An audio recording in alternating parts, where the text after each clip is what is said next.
Hello, and welcome to Big Day in Education. I'm Ryan Baker. Today we continue with our second video of week 3 of the course, discussing data synchronization and grain sizes. So you have ground truth training labels. How do you connect them to your log files? This is the problem of synchronization. It turns out to be intertwined with the question of what grain size you're going to use. With grain sizes, the question is, what level do you want to detect the construct at?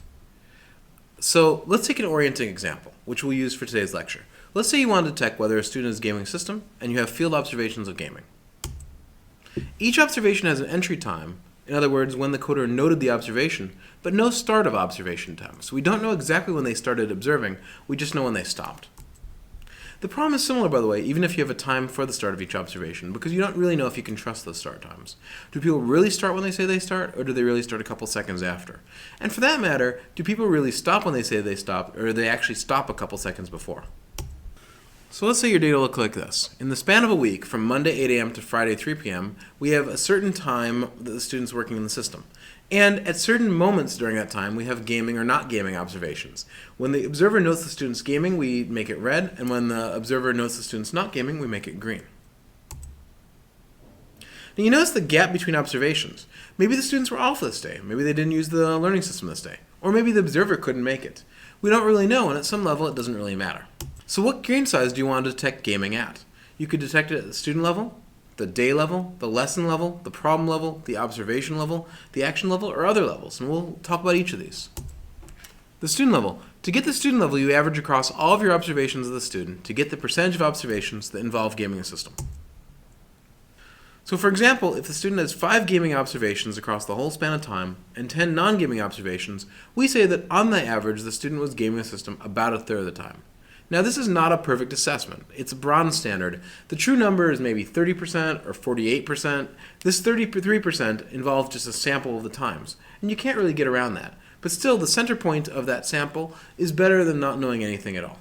So we just say across the whole span of time, the student was gaming a third of the time. Now this approach was seen pretty commonly in early behavior detection work when synchronization was difficult. These days we have Android apps that can do synchronization between field observations and log files, and we have coding systems for video coding that can do the synchronization. But back in the good old days, a decade ago, when we did it on paper clipboards, synchronization was hard, even if you had a stopwatch.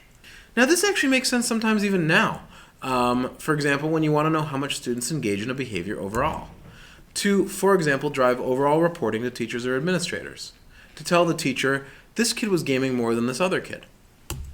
And to drive very course level interventions. For example, if you want to select 6 students to receive additional tutoring over the next month, you may just want to get the 6 students who game the system the most or who learn the least. A second level you can do this at is the day level, where you average across all your observations of the student, but only on a specific day, to get the percent of observations that were gaming on that day. So for example, we might say Monday is 40%, Tuesday, well, 0%, but we actually don't know if that even means anything at all because really Tuesday is missing. Wednesday, 20%, Thursday, again, 0% or missing, and Friday, 40%.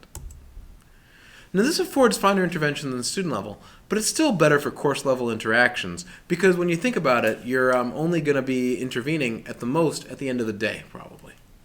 A third level you can aggregate at is the lesson level, where you average across all your observations of the student within a specific lesson to get the percent of observations that were gaming.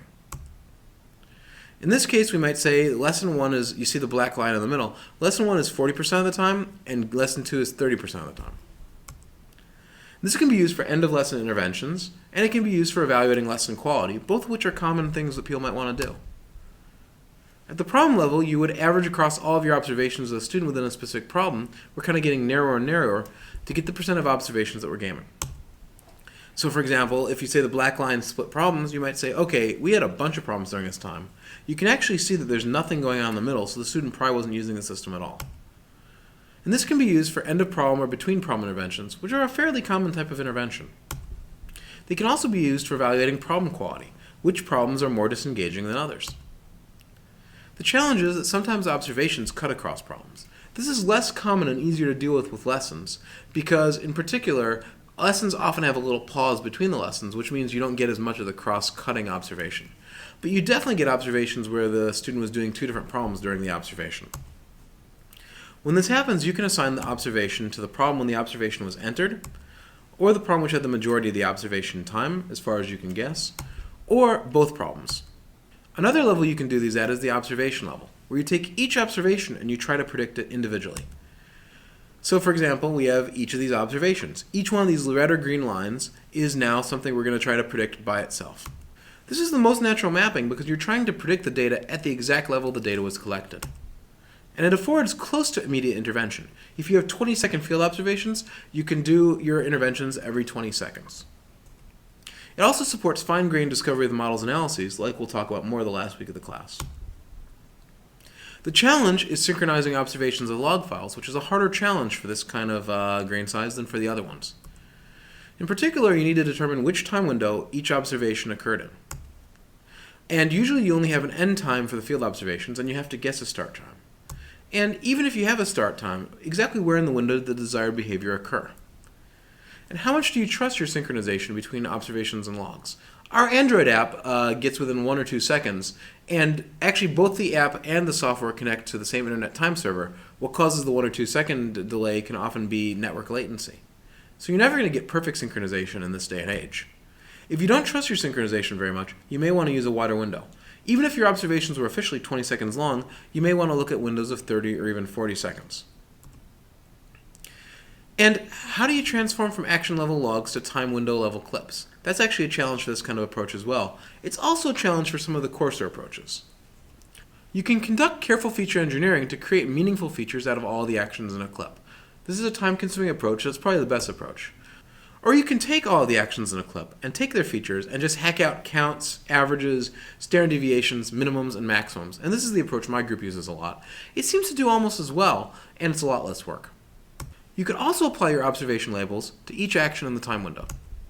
And then fit a model at the level of actions. So each action, each thing the student does in the learning system becomes a data point in its own right. And you take the clips and you may assign one clip to 6 different actions because 6 actions occurred during the observation. This treats actions from the same clip as independent from one another. This offers the potential for truly immediate intervention. Now some models identify the overall construct at the action level, but they validate at the clip level. This is less certain action by action, but it allows more rapid and targeted intervention in cases where we can only get a label that's a little coarser. So bottom line, there are several grain sizes you can build models at, and we've only talked about a few today. There are actually a lot of other examples. Which grain size you use determines how much work you have to put in. Coarser grain sizes are less work to set up. But also when you can use your models. More immediate use requires finer grain sizes. So there's kind of a trade-off between how easy it is to do it and how usable your detectors are. It also influences how good your models are, although not in a perfectly deterministic way. So in our next lecture, we're going to discuss feature engineering. So thanks for coming. This is Big Data Education. I'm Ryan Baker. See you next time.